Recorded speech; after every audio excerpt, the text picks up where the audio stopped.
अस्सलाम वालेकुम। कैफेट आज के लेक्चर का आगाज करते हैं।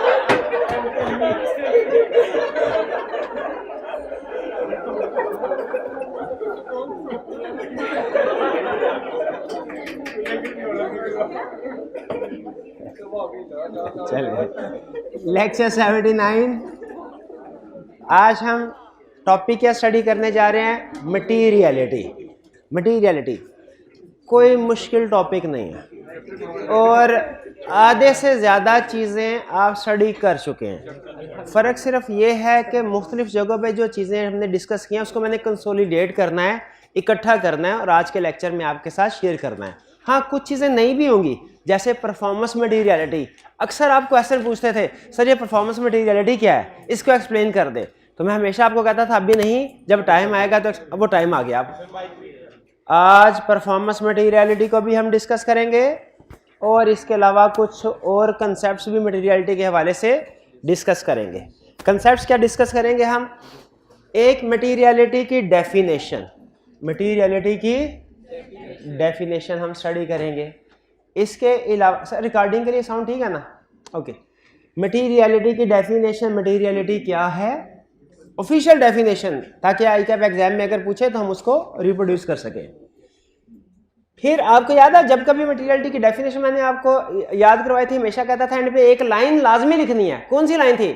Materiality depends on size as well as nature. तो साइज तो हमें पता चल गया, साइज का मतलब क्या है? क्वांटिटेटिवली। नेचर का मतलब क्या है? क्वालिटेटिवली। क्वालिटेटिवली का कंसेप्ट क्या है? मेन कंसेप्ट यह है कि समटाइम्स स्मॉल अमाउंट की मिस स्टेटमेंट भी मटेरियल हो सकती हैं। तो वो कौन सी सिचुएशंस है वो स्टडी करेंगे आज। यानी इस वाले कंसेप्ट में हम मटेरियलिटी की डेफिनेशन और उसकी क्वांटिफिकेशन के ऊपर डिस्कशन करेंगे। इस वाले कंसेप्ट में हम मटेरियलिटी के क्वालिटेटिव एस्पेक्ट के ऊपर डिस्कशन करेंगे। इस कंसेप्ट में सीखेंगे अमाउंट वाइज मटेरियलिटी कैसे डिटरमिन होती है। इसमें सीखेंगे नेचर वाइज क्वालिटेटिवली कैसे डिसाइड करते हैं हम कि मिस स्टेटमेंट मटेरियल है। फिर रिवीजन इन मटेरियलिटी, जो नाम से जाहिर है कि मटेरियलिटी एक दफ़ा डिसाइड हो जाए, डिटरमिन हो जाए, क्या रिवाइज हो सकती है? जब बिल्कुल हो सकती है। अच्छा, किन सर्कमस्टांसेस में रिवाइज होगी, यहाँ डिस्कस करें। और अगर मटेरियलिटी रिवाइज होगी तो हमारे ऑडिट पे इसका कोई इफेक्ट होगा? बिल्कुल होगा। क्या इफेक्ट होगा वो डिस्कस करेंगे हम रिवीजन इन मटेरियलिटी में। और फिर लास्ट में आपका फेवरेट टॉपिक क्या? Performance materiality. इसको कंसेप्चुअली डिस्कस करेंगे कि जब ओवरऑल मटेरियलिटी दुनिया में मौजूद थी तो परफॉर्मेंस मटेरियलिटी की क्या जरूरत पेश आई। ठीक है, ये डिस्कस करेंगे। और फिर परफॉर्मेंस मटेरियलिटी कैसे डिसाइड होती है? भाई ओवरऑल मटेरियलिटी तो हमने सीख लिया, क्वांटिटेटिवली कैसे डिसाइड होगी, क्वालिटेटिवली कैसे डिसाइड होगी, ये ओवरऑल मटेरियलिटी। लेकिन परफॉर्मेंस मटेरियलिटी कैसे डिटरमिन होती है ये भी तो सीखना है। तो ये हम लास्ट कंसेप्ट में सीखेंगे। तो अगर आप देखें तो आज की सारी डिस्कशन हमारी मटेरियलिटी के गिर्द ही घूम रही है। और इन शॉर्ट आपसे अगर पूछा जाए कि मटेरियलिटी का मतलब क्या है तो आपको पता है कि वो इंफॉर्मेशन जिससे यूजर का डिसीजन इफेक्ट हो जाए। और अगर कोई miss statement scope limitation material हो, हमने क्वालिफाइड या एडवर्स या डिस्क्लेमर ओपिनियन एक्सप्रेस करना होता है। मटेरियल या परवेसिव हो। तो स्टार्ट करते हैं। सबसे पहले हम मटेरियलिटी में कंसेप्ट स्टडी करने जा रहे हैं डेफिनेशन ऑफ मटेरियलिटी। और डेफिनेशन के ऊपर फोकस करना है आपने, क्योंकि इसी से कंसेप्ट निकलेंगे। यहाँ पे बेसिकली मटेरियलिटी के टॉपिक में एक कंसेप्ट से दूसरा कंसेप्ट लिंक्ड है। डेफिनेशन ध्यान से कहता है मटेरियलिटी क्या है? आइटम्स आर, यहाँ पे लफ्ज आइटम से क्या मुराद है भला? मिस स्टेटमेंट और स्कोप लिमिटेशन। मिस स्टेटमेंट और स्कोप लिमिटेशन, ये चूंकि डेफिनेशन उसने काउंटिंग से निकाल लिया है। आपने काउंटिंग में भी मटेरियलिटी की डेफिनेशन या कंसेप्ट शायद पढ़ा होगा, तो इसलिए उसने वर्ड यहाँ पे आइटम्स का यूज किया है। वरना हमारे ऑडिट में आइटम से मुराद क्या है? मिस स्टेटमेंट और स्कोप लिमिटेशन। कहता है हम और हर उस मिस स्टेटमेंट स्कोप लिमिटेशन को मटेरियल कंसीडर करेंगे। मटेरियल मींस अहम कंसीडर करें इफ दे इंडिविजुअली और इन एग्रीगेट। बहुत है, अगर इंडिविजुअली या in aggregate could reasonably be expected to influence the economic decision of user। अगर वो यूजर्स के डिसीजन को इफेक्ट करे, हम उसे मटेरियल समझें। हर उस चीज को हम मटेरियल समझेंगे जो यूजर के डिसीजन को इफेक्ट करे, इंडिविजुअली और इन एग्रीगेट। अच्छा, taken on the basis of financial statement, यानी फाइनेंशियल स्टेटमेंट की बेस पे यूजर जो डिसीजन लेता है। अगर अच्छा, यूजर सबसे अहम यूजर कौन है? Share holder. Share holders financial statement की बेस पे क्या डिसीजन लेते हैं कि इन्वेस्टमेंट करनी है कि नहीं करनी। अगर किसी चीज को देख के उनका डिसीजन चेंज हो जाए, पहले उन्होंने फैसला किया था इन्वेस्टमेंट करनी है, फाइनेंशियल स्टेटमेंट्स को देख के नहीं नहीं अब नहीं करनी, तो जिस चीज को भी देख के उनका ये डिसीजन चेंज हुआ, जिस चीज को भी देख के, हम क्या कहेंगे उससे? ये मटेरियल है। कुछ आइटम सिर्फ मटेरियल होती हैं, कुछ मटेरियल से एक स्टेप आगे बढ़ के परवेसिव भी हो जाती है, लेकिन परवेसिव भी मटेरियल ही होती हैं, ये बात हमें पता है ना। परवेसिव भी मटेरियल ही होती है, मटेरियल पहले बनती है तो फिर बाद में बड़ी होकर परवेसिव बनती है ना। फिर कहते हैं एंड में मटीरियलिटी डिपेंड्स ऑन साइज। अच्छा, आप नोट कीजिए, इस डेफिनेशन में उसने हमें कोई फार्मूला नहीं दिया हुआ, उसने हमें रूल दिया है, रूल, असूल, कि जिस इंफॉर्मेशन को भी देख के डिसीजन चेंज हो जाएगा वो मटेरियल है। इसका मतलब है ज्यादातर शेयर होल्डर का डिसीजन तो प्रॉफिट को देख के चेंज होगा, ज्यादातर तो प्रॉफिट को देख के फैसले चेंज होते हैं ना। प्रॉफिट ज्यादा है तो इन्वेस्टमेंट करो, प्रॉफिट कम है इन्वेस्टमेंट ना करो। लेकिन कभी कभार ऐसा होता है कि प्रॉफिट के अलावा भी कुछ चीजों को देख के डिसीजन चेंज हो जाता है। जैसे अगर एक कंपनी का प्रॉफिट तो है, हमने फैसला किया था अगर इसका 1 लाख प्रॉफिट आया तो इसमें इन्वेस्टमेंट करेंगे, अगर 1 लाख से कम हुआ इन्वेस्टमेंट नहीं करेंगे। प्रॉफिट आया 70,000, इन्वेस्टमेंट करेंगे? नहीं करेंगे। लेकिन अगर प्रॉफिट आया 99,999, कर देंगे, क्योंकि 1 रुपये से फर्क नहीं पड़ता, 30,000 से फर्क पड़ता है। इसका मतलब है 30,000 मटीरियल है, 1 रुपया इमटीरियल। तो एक तो हमें मटीरियलिटी को डिसाइड करने के लिए एक बाउंड्री लाइन, एक लिमिट डिसाइड कर लेनी चाहिए, थ्रेशहोल्ड, कि इस अमाउंट से ज्यादा की चीजें मटीरियल होंगी, इससे कम की इमटीरियल। ठीक है, तो वो फार्मूला हमारे पास है, अभी शेयर करेंगे। लेकिन बाज़ औक़ात ऐसा होता है कि प्रॉफिट, जैसे हमने देखा प्रॉफिट 1 लाख था, असूल के मुताबिक हमें इन्वेस्टमेंट कर देनी चाहिए। जैसे प्रॉफिट देखा 1,05,000 था प्रॉफिट, लेकिन साथ में था कि कोई इलीगल एक्टिविटी, मनी लॉन्ड्रिंग की गई है, स्मगलिंग की गई है, उससे रेवेन्यू आया, अगवा बनाया था, किडनैप किया था, वहां से भी रेवेन्यू आया 40,000।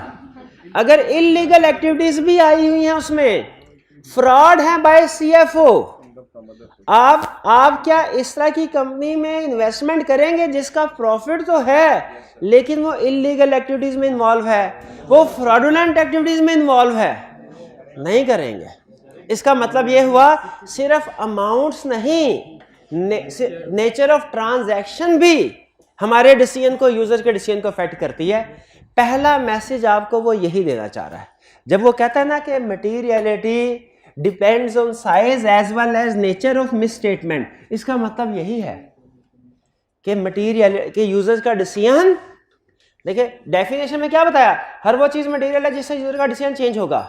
फिर नीचे क्या बता रहा है, यूजर्स का डिसीजन अमाउंट्स को देख के भी चेंज हो जाता है और नेचर ऑफ ट्रांजैक्शंस को भी देख के चेंज हो जाता है। क्लियर? अच्छा, इसमें इस डेफिनेशन में सबसे अहम जो अल्फाज है ना, वो है एक इंडिविजुअली और इन एग्रीगेट, और दूसरा साइज एंड नेचर। इंडिविजुअली और एग्रीगेट का मतलब आपको पता है? आइटम के एक ही आइटम वो बड़ी, अगर 5% ऑफ प्रॉफिट मटीरियलिटी का रूल है तो एक अकेली आइटम अगर 6% को रिप्रेजेंट कर रही है वो मटीरियल है, और अगर एक 4% है, एक 3%, एग्रीगेट। यानी डेफिनेशन में उसने इंडिविजुअल को भी मटेरियल में डाला है और इंडिविजुअली इमटेरियल लेकिन एग्रीगेट मटेरियल हो जाए तो वो भी मटेरियल समझा जाता है। डेफिनेशन में एग्रीगेट का लफ्ज यूज करने का मकसद ही यही था। और फिर दूसरा हमें बता रहा है कि बाज़ का नेचर ऑफ द ट्रांस, इसका मतलब है हमें कुछ ट्रांजैक्शन ऐसी भी हैं दुनिया में जो by nature material, bye amount देखेंगे ना, बाय अमाउंट, बाय साइज तो वो स्मॉल होंगी, वेरी स्मॉल होंगी, लेकिन नेचर उनकी देखें तो बहुत क्रिटिकल है, वो भी मटीरियल है। ये जो साइज वाला कंसेप्ट है ये डिस्कस हुआ है हमारे इस लर्निंग ऑब्जेक्टिव में, और जो नेचर वाला कंसेप्ट है वो डिस्कस हुआ है इस वाले क्वालिटेटिव में।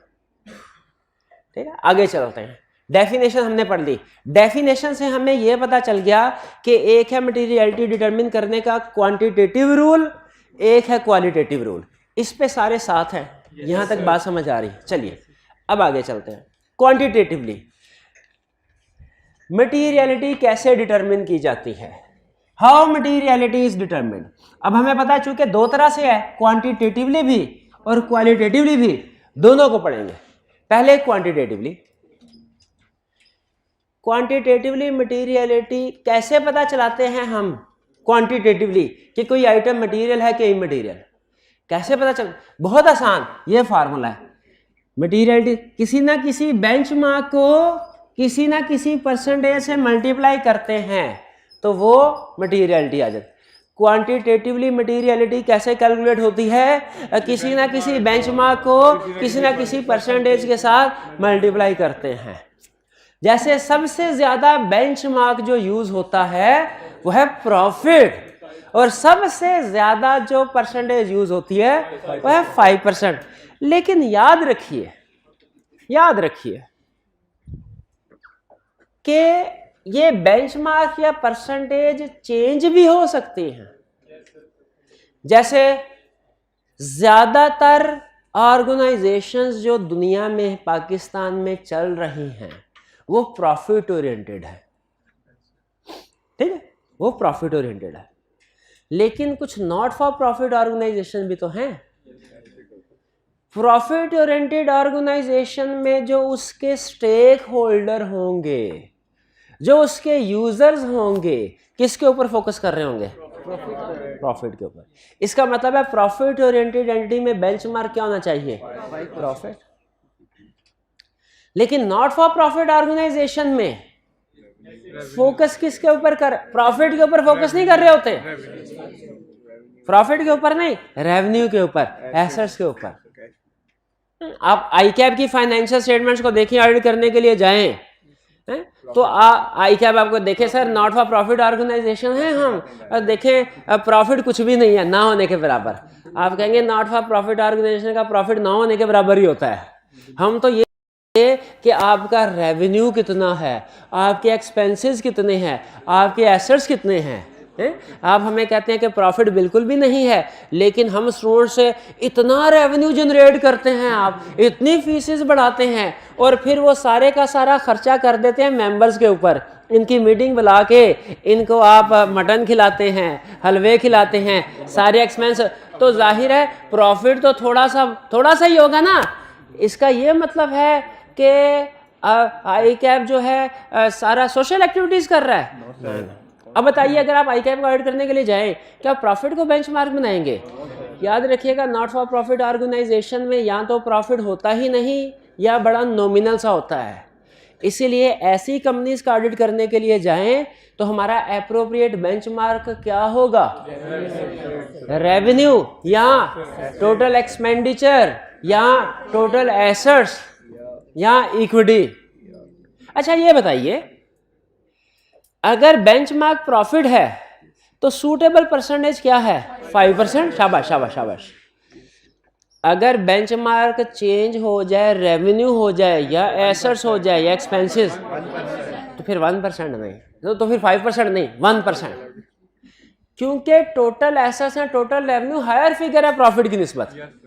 तो उसको इक्वलाइज करने के लिए ना, रीजनेबल करने के लिए, अगर बेंचमार्क हाई है तो परसेंटेज लो हो जानी चाहिए। तो मुझे बताइए, अभी तक की डिस्कशन के बाद सबसे ज्यादा जो दुनिया में मटेरियलिटी कैलकुलेट करने के क्वांटिटेटिवली जो बेसिस यूज की जाती है वो क्या होती है? प्रॉफिट इनटू 5%, यानी बेंचमार्क को मल्टीप्लाई करते हैं सूटेबल परसेंटेज के साथ। लेकिन क्या दुनिया में यही बेंचमार्क और यही परसेंटेज यूज होती हैं? नहीं, ये केस टू केस वेरी करती है। जैसे प्रॉफिट ओरिएंटेड एंटिटी में यही बेंचमार्क यूज होंगे। लेकिन आगे चलें, फर्ज कीजिए अगर प्रॉफिट ओरिएंटेड एंटिटी है, ड्यूरिंग द ईयर प्रॉफिट नहीं लॉस है, तो क्या आप नेगेटिव मटेरियलिटी कैलकुलेट करेंगे? नहीं। फिर मटेरियलिटी की बेसिस क्या होंगी? प्रॉफिट की बजाय एसेट्स बन जाएगी, एसेट्स बन जाएगी। ठीक है। अच्छा, अगर नॉट फॉर प्रॉफिट ऑर्गेनाइजेशन है तो फिर रेवेन्यू या एसेट्स जो भी दिया हुआ है उसका 1%, प्रॉफिट की फिगर नहीं लेनी। नॉट फॉर प्रॉफिट ऑर्गेनाइजेशन के लिए प्रॉफिट की फिगर नहीं लेनी। अच्छा, कुछ ऑर्गेनाइजेशन ऐसे भी होती हैं जो हैं तो प्रॉफिट ओरिएंटेड, लेकिन उनकी परफॉर्मेंस प्रॉफिट से नहीं जज की जाती, किसी और चीज़ से। अगर कभी आपका कोई बैंकर जानने वाला हो ना, तो वो अक्सर 30 जून के करीब या 31 दिसंबर के करीब फ़ोन करके कहते हैं, अगर आपने अकाउंट खुलवाया हो ना ऑलरेडी, तो आपसे कहते हैं सर कोई 1,00,000-2 लाख कहीं से जुगाड़ करा के ना बस ये 3-4 दिन के लिए डिपॉजिट करवा दे, जब हमारा ईयर एंड हो जाएगा क्लोज उसके बाद चाहे वापस निकलवा लीजिएगा, ताकि हमारे रिजर्व्स, हमारे एसेट्स हायर शो हो। ठीक है। तो बैंक्स की परफॉर्मेंस असल में टोटल एसेट्स पे डिपेंड कर रही होती है। इसलिए बैंक हालांकि प्रॉफिट ओरिएंटेड एंटिटीज हैं, लेकिन जब बैंक्स का, म्यूचुअल फंड्स का ऑडिट करने के लिए जाएंगे ना, म्यूचुअल फंड भी बैंक की तरह समझे, जब इनका ऑडिट करने के लिए जाएंगे तो एप्रोप्रिएट बेंचमार्क क्या है? Total assets. क्लियर हुई है बात? अब कुछ और भी बेसिस उसने लिस्ट बना के दी हुई है कि प्रॉफिट बिफोर टैक्स है तो आपने परसेंटेज कौन सी यूज करनी है? 5%। टोटल रेवेन्यू बेंचमार्क बनाते हैं तो 1%। टोटल एसेट्स और कैश फ्लो फ्रॉम ऑपरेशंस 1%। ठीक है। अब cash flow from operations normally banks के केस में हम कैलकुलेट करते हैं, टोटल एसेट्स को हम यूज करते हैं नॉर्मली बैंक्स या म्यूचुअल फंड के केस में, या उन एंटिटीज के केसेस में जिनका ड्यूरिंग द ईयर लॉस हो। अब ये आपको समझ आ गया। मेन कंसेप्ट आपको क्या समझाया कि क्वांटिटेटिवली मटेरियलिटी डिटरमिन करनी है ना, तो आपको ये फार्मूला यूज करना पड़ेगा, materiality into benchmark into percent. अब ये फार्मूला कुछ सर्कमस्टेंसेस में चेंज हो सकता है। वो सर्कमस्टेंसेस कौन सी हो सकती है? जब हो सकता है ड्यूरिंग द ईयर लॉस हो, जब हमारा क्लाइंट ऐसा जो नॉट फॉर प्रॉफिट ऑर्गेनाइजेशन है, या कोई बैंक्स वगैरह या म्यूचुअल फंड्स का केस हो वो। लेकिन ये तो होगी थ्योरेटिकली बात। अब एग्जाम में केस स्टडी में इस कंसेप्ट को कैसे टेस्ट करेगा ये सुन लीजिए। केस स्टडी में उसने अक्सर प्रॉफिट के साथ कोई ना कोई टोटल एसेट्स दिए होते हैं। किस लिए टोटल एसेट्स किस लिए देता है? ताकि आप गलती से टोटल एसेट्स को बेंचमार्क बना लें। अगर प्रॉफिट और टोटल एसेट्स दोनों हैं, केस स्टडी में मटेरियलिटी कैसे कैलकुलेट करेंगे? प्रॉफिट का 5%, और अगर सिर्फ प्रॉफिट है उसका 5%, अगर सिर्फ टोटल एसेट्स है फिर 1% ऑफ टोटल एसेट्स, क्योंकि प्रॉफिट तो है ही नहीं ना। ये कंसेप्ट अब आपको सिखा रहा है, इसने एक्सप्लेन किया आपको कि अगर टोटल एसेट्स को बेंचमार्क बनाते हैं, स्टैंडर्ड ने हमें इजाजत दी है। ये अब वो इजाजत हमारे सामने आई कि अगर क्लाइंट आपका लॉस मेकिंग हो या नॉट फॉर प्रॉफिट ऑर्गेनाइजेशन हो, उस सूरत में टोटल एसेट्स को बेंचमार्क बना सकते हैं, लेकिन परसेंटेज कौन सी यूज करनी पड़ेगी? 1%। तो अब मुझे बताइए, अगर आपको समझ आ गया कंसेप्ट, एक दो क्वेश्चन पूछ रहा हूं फिर ओके हो गया तो आगे चलेंगे, कि आप इस काबिल हैं कि किसी भी कंपनी का मटेरियलिटी लेवल कैलकुलेट कर सके? तो बताइए, आप एक लिस्टेड कंपनी का ऑडिट करने के लिए गए, ड्यूरिंग द ईयर प्रॉफिट हुआ, मटेरियलिटी कैसे कैलकुलेट करेंगे? 5% ऑफ प्रॉफिट। लिस्टेड कंपनी का ऑडिट करने के लिए गए, ड्यूरिंग द ईयर लॉस हुआ, एसेट्स का या रेवेन्यू का 1%। शाबाश। अच्छा, एक हॉस्पिटल का ऑडिट करने के लिए गए, उसमें थोड़ा सा प्रॉफिट सरप्लस है, एसेट्स का 1%, लेकिन प्रॉफिट होने के बावजूद उसको बेंचमार्क नहीं बनाना, क्योंकि वो नॉट फॉर प्रॉफिट ऑर्गेनाइजेशन है। उसमें एसेट्स का 1% या रेवेन्यू का 1% यूज कर लेंगे। क्लियर? किसी बैंक का ऑडिट करने के लिए गए जिसका प्रॉफिट अच्छा खासा है और वो प्रॉफिट ओरिएंटेड एंटिटी है, प्रॉफिट का 5%, उसमें भी ना प्रॉफिट का 5% बेहतर बेंचमार्क बैंक के केस में, म्यूचुअल फंड के केस में नहीं समझा जाता। उसके केस में रिजर्व्स का, इक्विटी का लें, रिजर्व की बजाय वर्ड इक्विटी का लें, ये ज्यादा बेहतर है, या टोटल एसेट्स का 1%। क्लियर? तो अब क्या आप इस काबिल हो गए कि किसी भी कंपनी का क्वांटिटेटिवली मटेरियलिटी लेवल कैलकुलेट कर सके? अच्छा, यहां पे रुक के मुझे एक बात बताइए, अभी तक के जितना भी लेक्चर हमने पढ़ा इसमें कौन सी नई बात थी?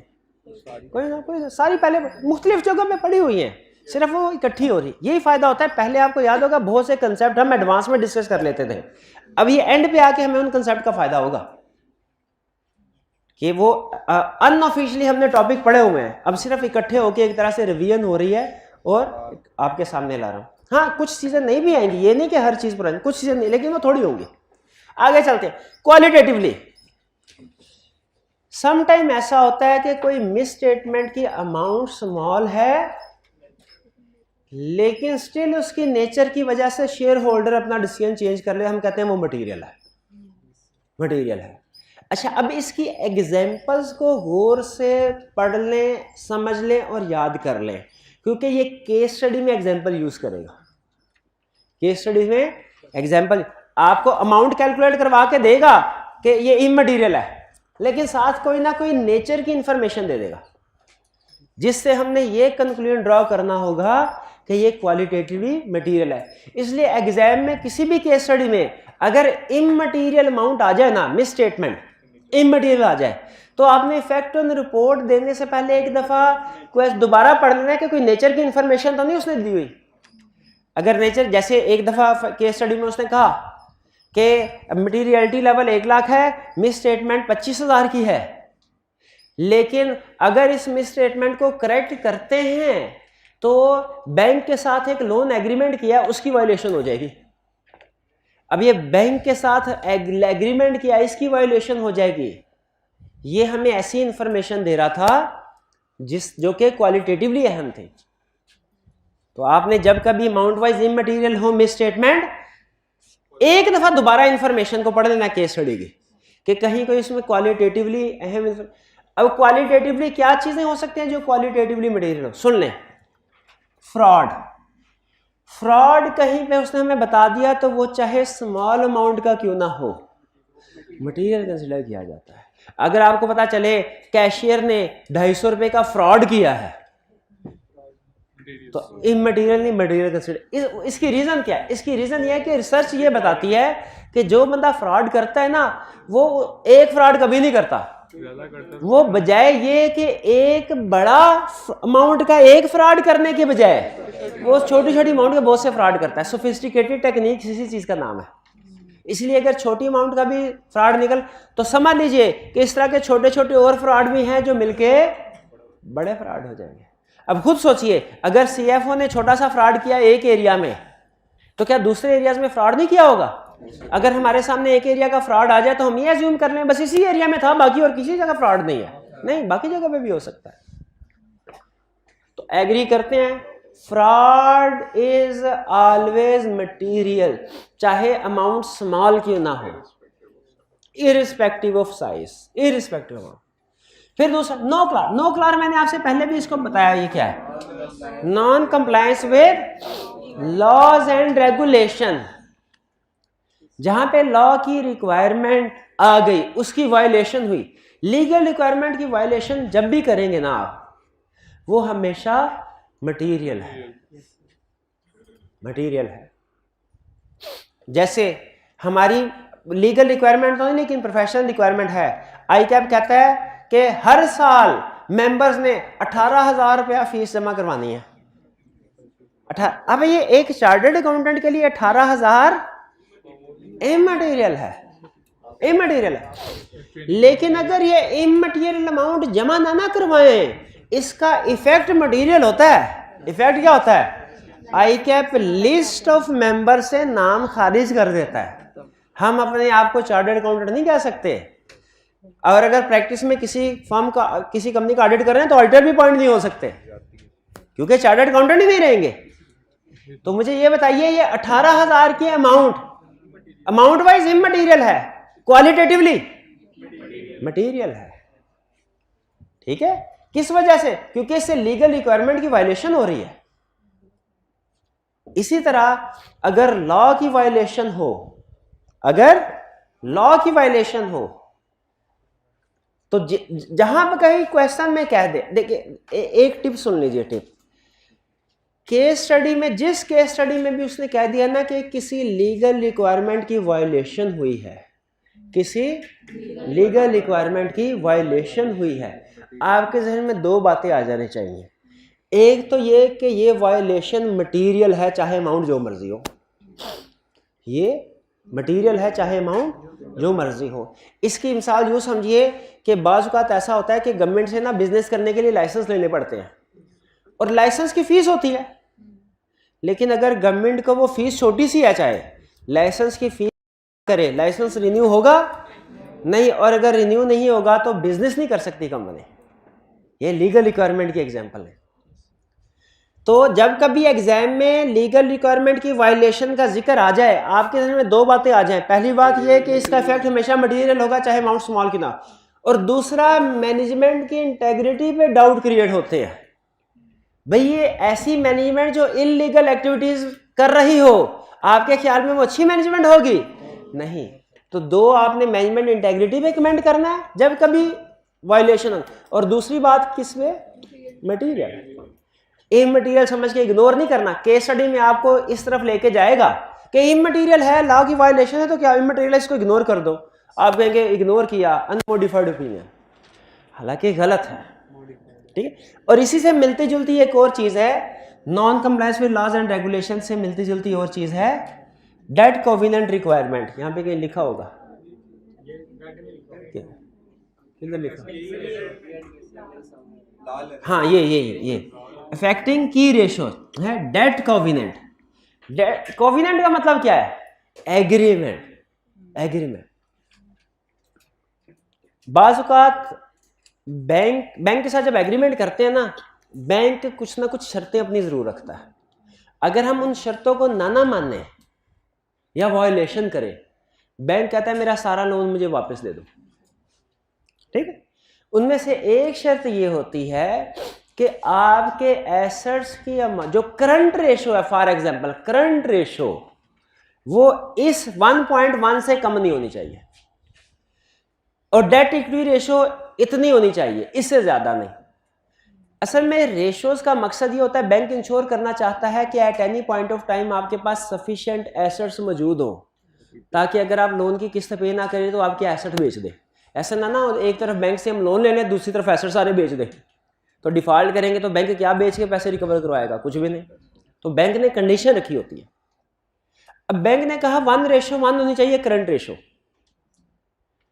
हमारे क्लाइंट की इस वक्त रेशो है 1:1.01:1, और एक मिस स्टेटमेंट है जिसकी अमाउंट स्मॉल है, लेकिन अगर उसको करेक्ट करें, यानी बैड डेट रिकॉर्ड नहीं किए, इमटेरियल अमाउंट के बैड डेट रिकॉर्ड नहीं किए, इमटेरियल अमाउंट की इन्वेंट्री एनआरवी पे रिकॉर्ड नहीं की, लेकिन अगर उसको बैड डेट को रिकॉर्ड करें, इन्वेंट्री को राइट डाउन करें एनआरवी पे, तो करंट रेशियो रिड्यूस होकर 0.98 पे आ जाती है, जो कि डेट की वायलेशन है। अब खुद बताइए, इन हालात में क्लाइंट ने वो रिकॉर्ड मिस स्टेटमेंट करेक्ट नहीं की, अमाउंट वाइज स्मॉल है, बाय नेचर मटेरियल है। क्यों? क्योंकि ये आपके की रेशो को, अहम रेशो जो बैंक ने लिखी है, डेट कोवेनेंट में, डेट एग्रीमेंट में कंडीशन लगाई है, उसको वायलेट कर रही है। इसका मतलब अगर आप इसको ठीक करें तो रेशो कम हो जाएगी, बैंक अपना पूरे का पूरा लोन वापस मांग लेगा, जो कि अगर कंपनी वापस ना कर पाए, डेफिनेटली नहीं कर पाएगी, तो गोइंग कंसर्न का अनसर्टेनिटी क्रिएट हो जाती है। तो बताइए, अगर किसी के साथ हमने अगर लॉ की, अगर लीगल रिक्वायरमेंट की वायलेशन की, वो भी मटेरियल हो, और अगर कॉन्ट्रेक्चुअल रिक्वायरमेंट की वायलेशन की, जो लोन एग्रीमेंट किया था, कॉन्ट्रैक्ट किया था, तो वो भी मटेरियल है अमाउंट वाइज। फिर कह रहा है डिस्क्लोजर आपको पता है होते ही अमाउंट वाइज मटेरियल है। भाई डिस्क्लोजर पे तो क्वांटिटेटिव क्राइटेरिया अप्लाई ही नहीं होता। क्लाइंट ने रिलेटेड पार्टी का डिस्क्लोजर नहीं दिया, कैसे मिस स्टेटमेंट है ना, कैसे पता चलेगा इमटेरियल है कि मटेरियल है कि परवेसिव है? इसमें कौन सा 5% ऑफ प्रॉफिट लगेगा? 5% ऑफ प्रॉफिट तो अमाउंट्स पे लगता है, एबीसी पे थोड़ी लगता है। डिस्क्लोजर तो एबीसी में होते हैं। तो इसलिए डिस्क्लोजर्स जितने भी होंगे वो बाय नेचर मटेरियल है, जैसे रिलेटेड पार्टी का डिस्क्लोजर ठीक है। जैसे अकाउंटिंग पॉलिसीज का डिस्क्लोजर, अकाउंटिंग पॉलिसी क्लाइंट ने करेक्टली डिस्क्लोज नहीं की, मटेरियल क्या क्वांटिटेटिव बेसिस पे होगा कि क्वालिटेटिव, जो कि डिस्क्लोजर का ताल्लुक अमाउंट से होता ही नहीं है। नेक्स्ट, ऐसी स्मॉल मिसस्टेटमेंट्स, ऐसी स्मॉल मिस्टेक, ये मेन हेडिंग है, ये इसके नीचे सब हेडिंग है A B C D E। ऐसी स्मॉल मिसस्टेटमेंट्स जो प्रॉफिट को लॉस और लॉस को प्रॉफिट में कन्वर्ट कर दें, जैसे हमारा रिजल्ट हमारे लिए एग्जाम पॉइंट ऑफ व्यू से 2-3 नंबर इमटेरियल है, इमटेरियल नहीं भाई, जिसके 23 नंबर है उसके लिए तो 10 भी इमटेरियल है, लेकिन जिसके 48-49 मार्क्स हैं उसके लिए ये 1-2 नंबर। उसी तरीके से नॉर्मली हो सकता है मटेरियलिटी लेवल 1 लाख हो, लेकिन अगर लॉस है 10,000 का और 25,000 की मिस स्टेटमेंट है, करेक्ट करें तो लॉस प्रॉफिट में कन्वर्ट हो जाता है। असल में साइकोलॉजिकली प्रॉफिट या लॉस का होना ना, ये इन्वेस्टर के लिए बड़ा अहम सिग्नल होता है। तो अगर कोई ऐसी एडजस्टमेंट है जो प्रॉफिट को लॉस में या लॉस को प्रॉफिट में कन्वर्ट कर दे, तो चूंकि वो डायरेक्शन ही चेंज कर देती है, वो फाइनेंशियल स्टेटमेंट की एक तरह से पूरी पिक्चर ही चेंज कर देती है, तो हम उस मिस स्टेटमेंट को भी मटेरियल समझते हैं। किस मिस स्टेटमेंट को? जिसकी वजह से प्रॉफिट लॉस में या लॉस प्रॉफिट में, वो एक नंबर जो 49 वाले को 50 में या 50 वाले को 49 में ले जाए, वो वाला एक नंबर। हर एक नंबर मटेरियल नहीं है, लेकिन वो एक नंबर जो ये चेंज करता है वो मटेरियल है। इसी तरह हो सर हर 10-15 हजार वाली मिस स्टेटमेंट मटेरियल नहीं है, लेकिन वो मिस स्टेटमेंट जो प्रॉफिट को लॉस में, लॉस को प्रॉफिट में कन्वर्ट कर दे, मटेरियल है। क्योंकि ये सिग्नल जो जाता है ना प्रॉफिट या लॉस का इन्वेस्टर को, ये अहम है। टेकिंग अबव और बिलो थ्रेशोल्ड, ये भी इसकी भी यही एग्जांपल है। 50 नंबर को आप थ्रेशोल्ड समझ लें, तो ऐसी फिगर जो कि थ्रेशोल्ड से मुराद किसी लिमिट से, बेंचमार्क से ऊपर या नीचे ले जाए फिगर्स को। जैसे इसकी चलिए एक एग्जांपल है कि आपने शायद लॉ में पढ़ा, बल्कि ऑडिट में भी पढ़ा है हमने, कि 1 मिलियन से ज्यादा अगर किसी का शेयर कैपिटल है, उस कंपनी के लिए ऑडिट कराना रिक्वायर्ड है। अच्छा, एक कंपनी का शेयर कैपिटल है 9,90,000, उसमें 20,000 की मिस स्टेटमेंट है जो अमाउंट वाइज इमटेरियल है, लेकिन अगर इसे करेक्ट करें तो ये 1 मिलियन का जो थ्रेशोल्ड है ना शेयर कैपिटल, उससे बढ़ जाएगा। अब बताइए 20,000 मटेरियल है कि नहीं? अमाउंट वाइज इमटेरियल, लेकिन बाय नेचर मटेरियल। ये है एग्जांपल। की रेशियोज की बात हमने कर ली। इफेक्ट डायरेक्टर्स रिम्यूनरेशन, आपने काउंटिंग में शायद पढ़ा होगा, डायरेक्टर्स की रिम्यूनरेशन को अलग से डिस्क्लोज करते हैं, लॉ में पढ़ा था, चले अलग से ये, लेकिन ये डिस्क्लोजर रिक्वायरमेंट है। तो अगर डायरेक्टर की रिम्यूनरेशन गलत हो, इसमें गलती चाहे इमटेरियल क्यों ना हो, चूंकि ये सेंसिटिव डिस्क्लोजर है, इसलिए मटेरियल समझा जाता है। और last affecting share capital.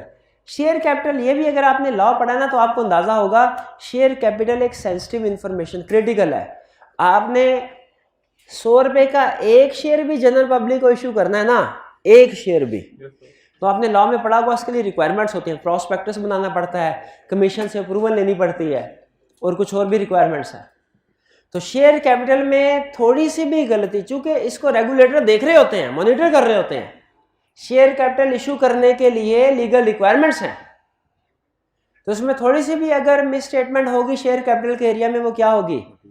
Material, by nature, amount wise नहीं, बाय नेचर। ठीक है। अच्छा, अब ये सारी डिस्कशन के बाद मुझे ये बताइए, एक तो है रटे वाला पॉइंट, क्या मटेरियलिटी की डेफिनेशन, रिप्रोडक्शन के क्वेश्चन में क्या पूछेगा? मटेरियलिटी की डेफिनेशन ये पूछता, या क्वालिटेटिवली मटीरियलिटी कैसे डिसाइड, ये पूछता है।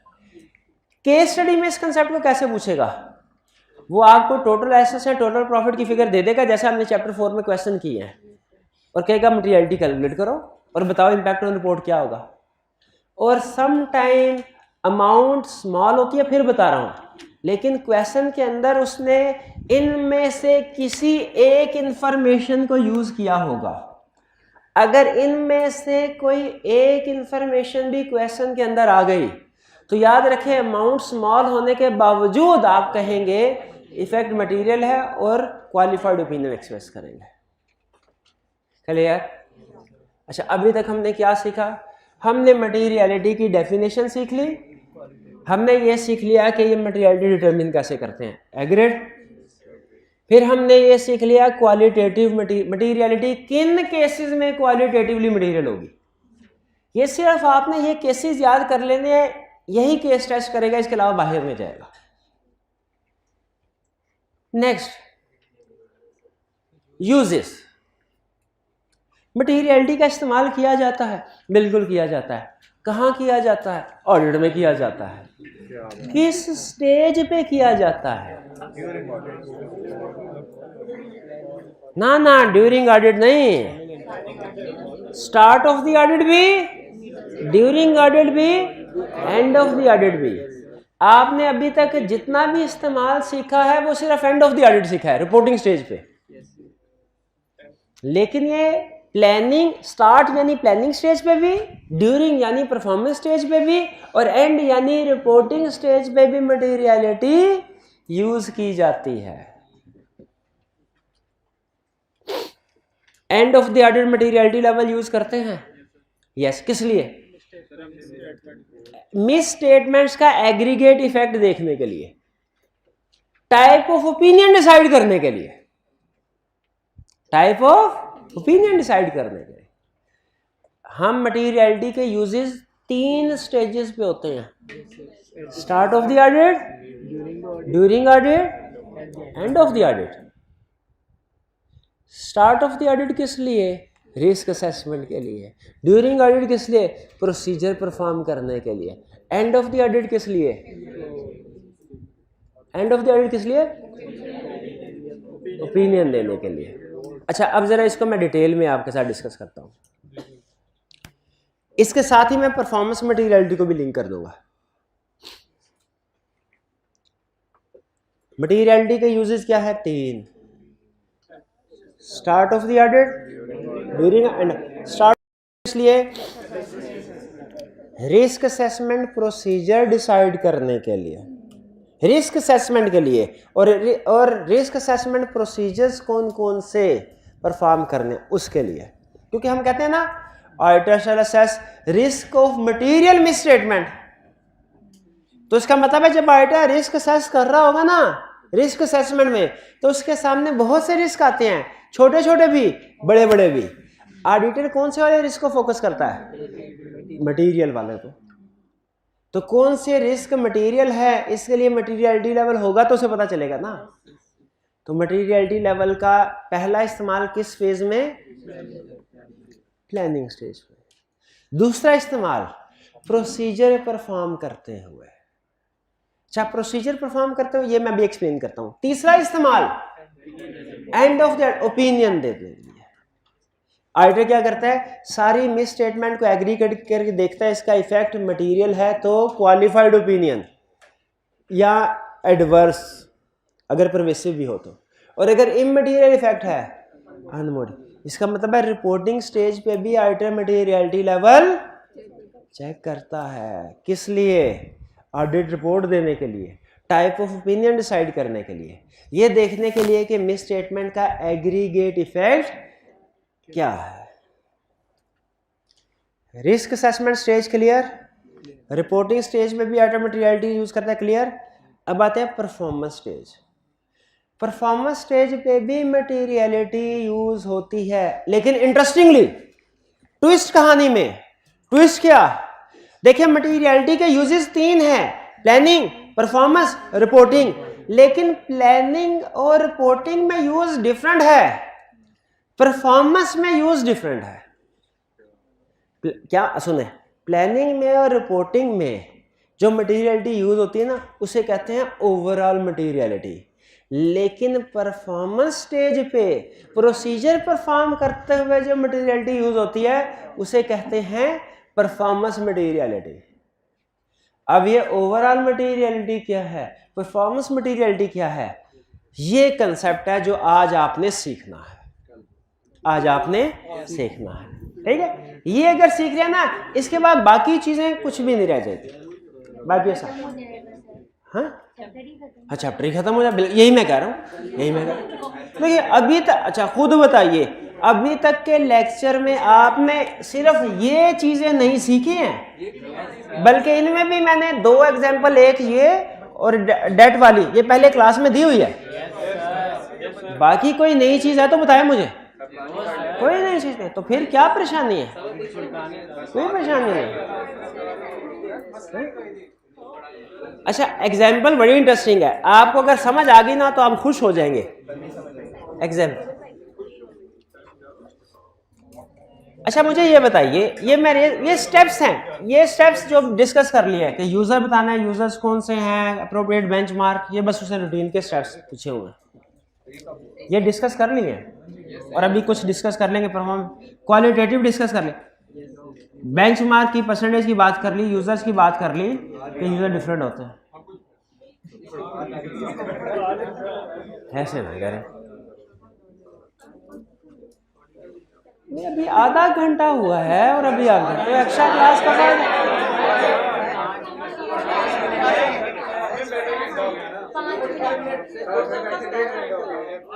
हाँ 2:15 खत्म हो जाएगी इंशाल्लाह। 10। अच्छा अभी मैं सिर्फ ये एग्जाम्पल, कोई पढ़ा नहीं रहा, एग्जाम्पल समझा रहा हूँ, सिर्फ एग्जाम्पल। एक मसला, भाई मसला खड़ा हो गया हमारा, क्या हुआ, ये है फाइनेंशियल स्टेटमेंट, ठीक है, इसमें प्रॉफिट है, फर्ज कीजिए कितना प्रॉफिट रखना है, 50,000, 50,000, ठीक। इसका मटीरियलिटी लेवल क्या होगा, 50,000। अब कैलकुलेट भी करो ना, कैलकुलेट करो, हाँ 50,000 का 5%,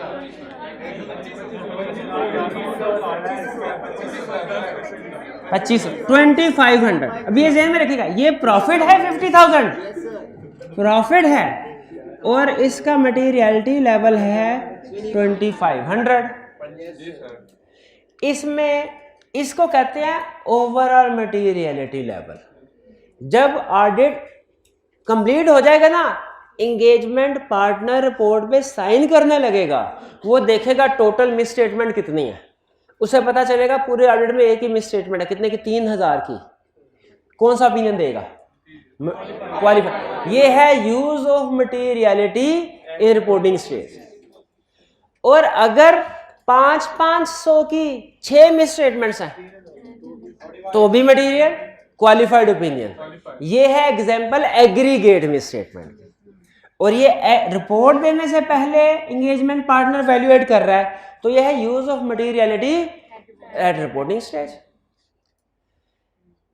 क्वेश्चन यह है, क्या जब टीम ऑडिट प्रोसीजर परफॉर्म कर रही होगी, प्रोसीजर परफॉर्मेंस स्टेज पे प्रोसीजर परफॉर्म करते हुए यही मटीरियलिटी लेवल सारे टीम मेंबर को यूज करना चाहिए या डिफरेंट? ये एक क्वेश्चन है जिसके ऊपर परफॉर्मेंस मटीरियलिटी का कंसेप्ट खड़ा है। अब देखते हैं कि अगर यही मटीरियलिटी लेवल यूज करते हैं तो क्या होता है। जरा गौर से सुनिएगा, गौर से सुनिएगा। पार्टनर के पास गए, पार्टनर से कहा सर आपने मटीरियलिटी लेवल कैलकुलेट किया है? पार्टनर ने कहा किया है। हमने कहा हमने प्रोसीजर परफॉर्म करने हैं, हमें भी बताइए मटीरियलिटी लेवल क्या है। पार्टनर ने कहा क्यों, तुम्हें क्यों बताऊं? हमने कहा सर इसलिए ताकि प्रोसीजर परफॉर्म करते हुए जो मिस स्टेटमेंट हमारे सामने आए हम इवैल्यूएट कर लें मटेरियल है कि नहीं। अगर मटेरियल होंगी तो क्लाइंट को फौरन कहेंगे, रिक्वेस्ट करेंगे करेक्ट करो। मटेरियल नहीं होगी तो क्युमुलेटिव एरर शेड्यूल में डाल देंगे। पार्टनर ने कहा अच्छा ये काम वाकई परफॉर्मेंस स्टेज पे होता है, क्योंकि टीम का काम है मिस स्टेटमेंट ढूंढ के क्युमुलेटिव एरर शेड्यूल में डाल दी जाए। पार्टनर का काम है एंड में क्युमुलेटिव एरर शेड्यूल का टोटल करके देखना है मटेरियल मिसस्टेटमेंट है कि नहीं। पार्टनर ने 3 टीम मेंबर्स थे, हम तीनों गए, हमने कहा मेरे पास सेल्स का एरिया, इसके पास परचेज का, उसके पास एसेट्स का, मेरे पास इनकम है, उनके पास एसेट्स है, उनके पास लायबिलिटीज है, इसके पास एसेट कुछ भी नहीं है। हम सबको बताइए मटेरियलिटी लेवल क्या है। जरा गौर से सुनिएगा। एक mister A, mister B, mister C. Mister A के जिम्मे थे फिक्स्ड एसेट्स का ऑडिट करना, मिस्टर बी के जिम्मे था सेल्स का ऑडिट करना, मिस्टर सी के जिम्मे था लायबिलिटीज का ऑडिट करना, या लायबिलिटी क्रेडिटर का, क्रेडिटर रेवेन्यू तो हो गया ना सेल्स में। गौर से सुनिएगा, इसी में कंसेप्ट छुपा हुआ है परफॉर्मेंस मटेरियलिटी का। पार्टनर इसको भी कहा 2500 मटेरियलिटी लेवल, इसको भी कहा 2500, इसको भी कहा 2500। इसने प्रोसीजर परफॉर्म किए, इसको 3000 की मिसस्टेटमेंट मिली, करेक्ट करवाएगा? करवाया तो इसका मतलब है खत्म होगी मिसस्टेटमेंट। इसको 2000 की मिसस्टेटमेंट मिली, करेक्ट करवाएगा? रिक्वायर्ड नहीं है। स्टैंडर्ड ये कहता है कि अगर आपके सामने मिसस्टेटमेंट हो ना, तो आपने इतनी मिसस्टेटमेंट को करेक्ट करवाना रिक्वायर्ड है कि रिमेनिंग का इफेक्ट इमटेरियल हो जाए। रिमेनिंग का इफेक्ट, अच्छा 2000 है, एक और मिसस्टेटमेंट आई, वो 1000 की थी, अब करो किसको? दोनों में से इतनी मिसस्टेटमेंट को कि रिमेनिंग का इफेक्ट इमटेरियल हो जाए। 1000 भी करवा सकता है, 2000 भी। फर्ज कीजिए उसने 1000 वाली करवा दी। अब क्या मिस्टर ए कह सकता है fix assets are free from material misstatement? सोच के जवाब दीजिएगा, सोच के जवाब दीजिएगा, बाद में फंस जाएंगे आप। मिस्टर ए कह सकता है my area is free from material misstatement. आगे चले, बी को 5000 की मिसस्टेटमेंट नजर आई, सही करवाएगा तो ऐसे हो जैसे कभी थे नहीं। उसको 1500 की मिसस्टेटमेंट नजर आई, नहीं कराएगा। क्या बी ये कह सकता है माई एरिया यानी sales is free from material misstatement? कह सकता है। सी आ गया, 4000 की मिसस्टेटमेंट करवाएगा, 3000 की करवाएगा, 2000 की फिर इसके बाद 1500 की भी। कौन सी करवाएगा? कोई सी भी। उसने 2000 की करवा ली। अब क्या सी कह सकता है my area creditor is free from material misstatement? अब सुनिए, तीनों भागे भागे खुश खुश पार्टनर के पास गए, पार्टनर ने तीनों को एक एक लगाई। क्यों? पार्टनर ने कहा भाईजान मैंने जो रिपोर्ट देनी होती है ना वो इंडिविजुअल एरिया पे नहीं देनी, एग्रीगेट फाइनेंशियल स्टेटमेंट पे देनी है। इस एग्जांपल को ध्यान में रखें, 2000 जमा 1500 जमा 1500 टोटल 5000 हो गया। 5000। पार्टनर कह रहा है इंडिविजुअली तो आप ये कह सकते हैं, ये 2500 मटेरियल हो गया ना। पार्टनर कह रहे हैं इंडिविजुअली तो आप कह सकते हो my area is free from material misstatement, लेकिन मैं कलेक्टिवली ये नहीं कह सकता कि my financial statements are free from material misstatement. इसका मतलब यह हुआ सारी डिस्कशन से हमें एक बात समझ आई कि जो मटेरियलिटी लेवल पार्टनर ने रिपोर्ट देते हुए यूज करना है वो प्रोसीजर परफॉर्म करते हुए नहीं यूज करना चाहिए, बल्कि प्रोसीजर परफॉर्म करते हुए इसको कहते हैं ओवरऑल मटेरियलिटी लेवल। इसका स्मॉलर वर्जन, इसका स्मॉलर पार्ट यूज करना चाहिए मटेरियलिटी के तौर पे। एग्री करते हैं? फिर वापस चलें। अब ये तो साबित हो गया ना कि अगर same overall materiality level performance stage पे यूज करें तो ऑडिट गलत हो जाएगा। अब सुने तो फिर ऑडिट सही कैसे होगा? अगला सवाल ये है। अब की बार फिर तीनों गए, सर हमने सुना आपने मटेरियलिटी लेवल कैलकुलेट किया, हमें भी बताइए।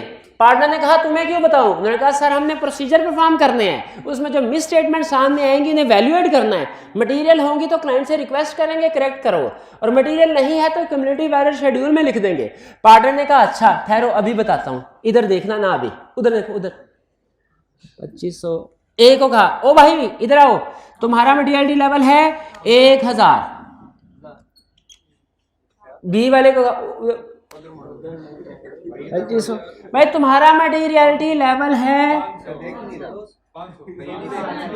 400 और तुम्हारा मटेरियलिटी लेवल है 1100 करना। वैसे मैथमेटिकली पूरा होना लाजमी नहीं होता, क्योंकि जजमेंट की बेस में ना, जजमेंट की बेस कम ज्यादा हो सकता है, लेकिन आपने कहा 1100 तो मैंने कर दिया। अब देखिए, अब जरा अपने जजमेंट को अप्लाई कीजिए। अब एक ही एरिया में मैक्सिमम अनकरेक्टेड मिस स्टेटमेंट कितने की हो सकती है? 999 की। 1000 की होगी तो वो करेक्ट करवाए। इसमें मैक्सिमम, इसमें मैक्सिमम, इस सिचुएशन में ये तीनों भी कहेंगे कि हमारा area free from material miss statement है, और पार्टनर भी कहेगा माई financial statement free from material miss statement. ये भी खुश, ये भी खुश। ये है सही तरीका। इससे हमें एक लेसन क्या मिला कि पार्टनर को चाहिए कि जो ओवरऑल मटेरियलिटी लेवल कैलकुलेट करे ना, ओवरऑल, जिसे सिर्फ मटेरियलिटी लेवल भी कहते हैं या ओवरऑल मटेरियलिटी लेवल भी कहते हैं, वो छुपा के रखे। अपने टीम मेंबर को प्रोसीजर परफॉर्म करने के लिए जो मटेरियलिटी लेवल बताना चाहिए ना उसे, वो ओवरऑल नहीं है, वो उसका स्मॉलर पार्ट होना चाहिए, वो उसका स्मॉलर पार्ट होना चाहिए। इसीलिए तो अब देखें, अब ऑडिट बिल्कुल ठीक हुआ ना। इसीलिए याद रखिए, मटेरियलिटी लेवल होता तीनों जगह पे यूज है। कहानी यहीं से शुरू हुई थी, प्लानिंग में भी, परफॉर्मेंस में भी, रिपोर्टिंग में। लेकिन प्लानिंग और रिपोर्टिंग पे डिफरेंट लेवल यूज होता है मटेरियलिटी का। उसे कहते हैं मटेरियलिटी लेवल या ओवरऑल मटेरियलिटी लेवल या materiality for financial statement as whole. लेकिन परफॉर्मेंस स्टेज पे जो मटेरियलिटी जो वो डिफरेंट लेवल है। वो कौन सा लेवल है? परफॉर्मेंस मटेरियलिटी, इसे कहते हैं परफॉर्मेंस मटेरियलिटी। अब जरा समझ ले अल्फाज, अब कंसेप्ट समझ आ गया ना, अल्फाज फौरन क्लिक हो जाएंगे। देखिए, कहता है परफॉर्मेंस मटेरियलिटी क्या है? It is the amount set by auditor. Auditor ही करता है, ऑडिटर ही करता है। अभी कंसेप्ट सही खुल के सामने नहीं आया, क्योंकि ओवरऑल मटेरियलिटी भी ऑडिटर ही सेट करता है। ये भी अमाउंट है जो ऑडिटर ही सेट करता है। आगे, less than materiality for the financial statement as whole. Performance materiality वो अमाउंट है जो ओवरऑल मटेरियलिटी से कम है।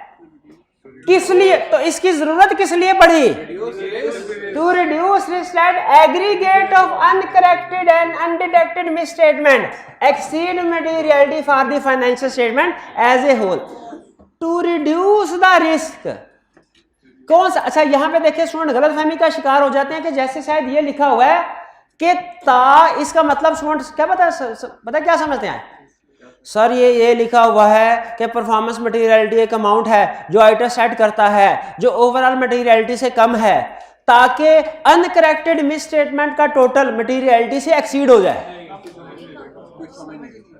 नहीं, इसका मतलब ये नहीं, इसका यह टू रिड्यूस द रिस्क के कहीं परफॉर्मेंस मटेरियलिटी इसलिए सेट किया जाता है कि कहीं अनकरेक्टेड मिस स्टेटमेंट का टोटल एग्रीगेट मटेरियलिटी लेवल से एक्सीड ना कर जाए, ज्यादा ना हो जाए, इस कम ही रहना चाहिए। इस जैसे अगर देखें, performance materiality is the amount set by auditor less than overall materiality for financial statement as a whole to reduce the risk. देखें, अगर इस परफॉर्मेंस मटेरियलिटी को यूज ना करते तो एग्रीगेट एक्सीड हो जाता था, लेकिन इस परफॉर्मेंस मटेरियलिटी को यूज करने से एग्रीगेट क्या एक्सीड होता है? तो इसका मतलब है अगर आप परफॉर्मेंस मटेरियलिटी को यूज करेंगे तो इससे अनकरेक्टेड मिस स्टेटमेंट के एक्सीड होने का रिस्क कम हो जाएगा। अगर परफॉर्मेंस मटेरियलिटी यूज करते हैं तो इन एरियाज की जो अनकरेक्टेड मिस स्टेटमेंट है उनको इकट्ठा करके इन अनकरेक्टेड मिस स्टेटमेंट का ओवरऑल मटेरियलिटी से एक्सीड होने का रिस्क कम हो जाता है। इसीलिए परफॉर्मेंस मटेरियलिटी को याद किया गया। भाई बात समझ आई? फिर से पढ़ लेते हैं परफॉर्मेंस मटेरियलिटी की definition. Amount set by auditor less than materiality for the financial statement as whole. To reduce risk that aggregate of uncorrected. अच्छा, अनडिटेक्टेड सिर्फ रटे वाला पॉइंट है, एक्सीज मटेरियल। इसमें एक और पैराग्राफ भी है, वो कभी भी नहीं, वो आपने रटा लगाना है। कसम है आपको, आपने उससे का मतलब मेरे से नहीं पूछना। किसका मतलब नहीं पूछना? परफॉर्मेंस मटेरियलिटी की डेफिनेशन में 2 पैराग्राफ हैं।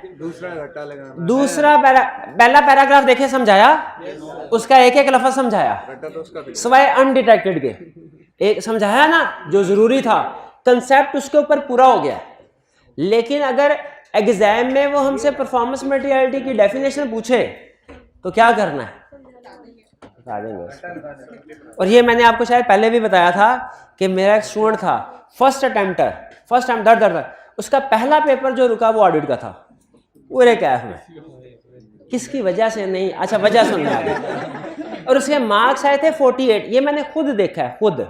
बाज़ का तो स्टूडेंट खुद ही कहते ना कि सर मेरे 48 49 आए, 24 26 होते।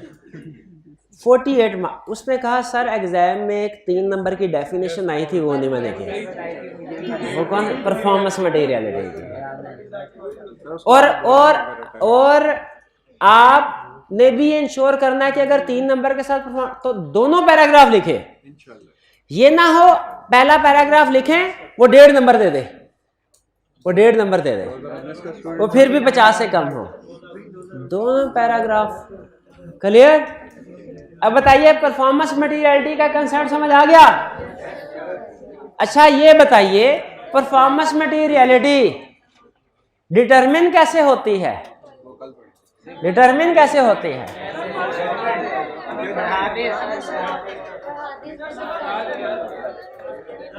अच्छा चले, नहीं ठीक है, पढ़ाता नहीं, कंसेप्ट तो नहीं।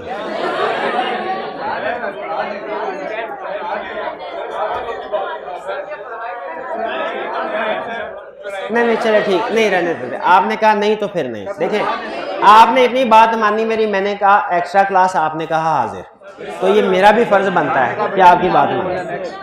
लेकिन ये जहन में रख ले कि आपने पढ़ क्या कुछ लिया है, ये तो बता दूं ना। ये ना घर जाके पूरा चैप्टर याद कर लें आप, जो नहीं पढ़ा वो भी पढ़ लें। लर्निंग ऑब्जेक्टिव 5, 6 और 8, 7 नहीं पढ़ा, 7 नहीं पढ़ा और 8 का हाफ भी नहीं पढ़ा। हाँ वो है, हाँ डॉक्यूमेंटेशन भी नहीं पढ़ा। भाई मटीरियलिटी कैलकुलेट की है आपने, तो इसको डॉक्यूमेंट करना है कि नहीं करना? अच्छा फिर इंटरेस्टिंग सवाल बताएं। मटीरियलिटी में सिर्फ अमाउंट फाइनल मटीरियलिटी की वो डॉक्यूमेंट करेंगे कि उसका फार्मूला भी लिखेंगे? अच्छा सिर्फ ओवरऑल मटीरियलिटी डॉक्यूमेंट करेंगे कि परफॉर्मेंस भी? तो फिर मुझे ये बताइए कि अगर मटीरियलिटी रिवाइज हो जाए तो डॉक्यूमेंट क्या क्या करना है? ओवरऑल मटीरियलिटी, परफॉर्मेंस मटीरियलिटी, उनका फार्मूला, और अगर रिवीजन हुई है तो वो नहीं बाकी नहीं करना ना नहीं आपने खुद कहा ज्यादा। देखें खुद जो चीज मैं आपको पढ़ाऊंगा, मैं आपको एक चीज, ये मेरी जिम्मेदारी। रिवीजन नहीं पढ़ाया ना तो पढ़ाऊंगा नेक्स्ट लेक्चर में, ठीक है? वो आपने खुद से पढ़ ले, लेकिन मैंने अपना भी फर्ज अदा करना है, पढ़ाऊंगा जरूर। इसी तरह परफॉर्मेंस मटेरियलिटी कैसे डिटरमिन होती है वो भी कल पढ़ेंगे। हाँ ये भी परफॉर्मेंस मटेरियल, अगर इजाजत दे तो पढ़ा दूं। अच्छा चलें, नहीं सिर्फ 2 क्वेश्चन। पहला क्वेश्चन, ओवरऑल मटेरियलिटी के लिए मैथमेटिकल फार्मूला लगा? परफॉर्मेंस मटेरियलिटी, अच्छा मुझे याद आया इससे, ये ऐसे ही नहीं है जैसे कॉस्ट काउंटिंग में एफओएच की एलोकेशन होती थी, ये वैसे नहीं है। वो कह रहा है ये इत्तेफाक से इक्वल आ गया क्योंकि आपने फिगर लिखवाई थी, वरना प्रैक्टिकली परफॉर्मेंस मटेरियलिटी ऑडिटर की जजमेंट पे डिपेंड करती है। वो किसी एरिया में कम भी हो सकती है, किसी में ज्यादा भी। लेकिन जजमेंट भी ऑडिटर की हवाई नहीं होती, जजमेंट भी किसी ना किसी बेसिस पे डिपेंड कर रही होती है, जजमेंट भी किसी ना किसी। अच्छा आखिरी, अगर आपने इस सवाल का जवाब दे दिया ना तो समझ लीजिए आपने आज के लेक्चर का हक अदा कर दिया, लेकिन आप जवाब दे नहीं पाएंगे। आखिरी क्वेश्चन, इसके बाद लेक्चर खत्म। इसका परफॉर्मेंस मटेरियलिटी 1000, इसका 400। ऑडिटर की जजमेंट है, लेकिन जजमेंट डिपेंड कर रही होती है कुछ चीजों पे, जैसे रिस्क, ठीक है, past experience, understanding of entity. मुझे बताइए इसका मटेरियलिटी है 1000, इसका 400, दोनों का मटेरियलिटी फर्क क्यों है?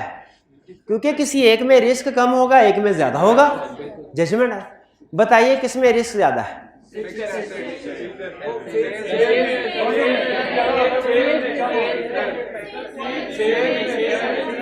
हाँ शाबाश, हमने ये स्टडी किया था, रिस्क और मटेरियलिटी का इनवर्स रिलेशनशिप होता है। अगर कहीं पे रिस्क ज्यादा है तो मटेरियलिटी लेवल कम, और अगर रिस्क कम है तो मटेरियलिटी लेवल।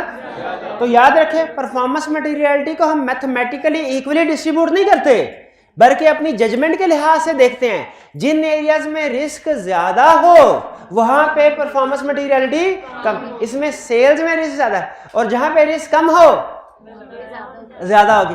और आखिरी क्वेश्चन, आपको कैसे पता चला इसमें रिस्क कम है इसमें ज्यादा है? कैसे पता चला उसमें रिस्क कम है उसमें ज्यादा है? कैसे पता चला?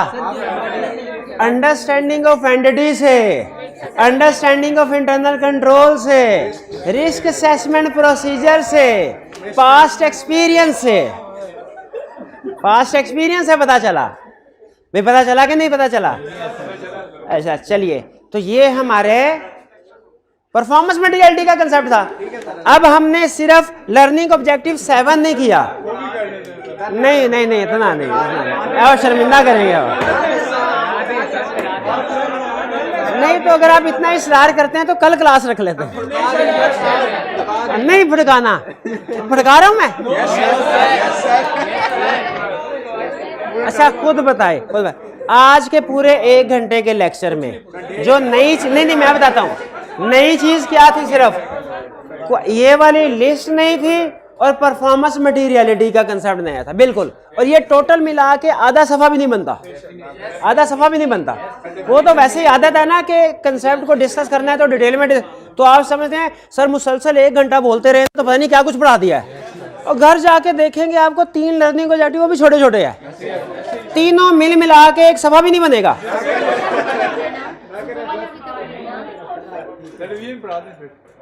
नहीं ऐसे नहीं, ऐसे। चलिए आज का लेक्चर यहाँ पे खत्म करते हैं हम। अल्लाह हाफिज।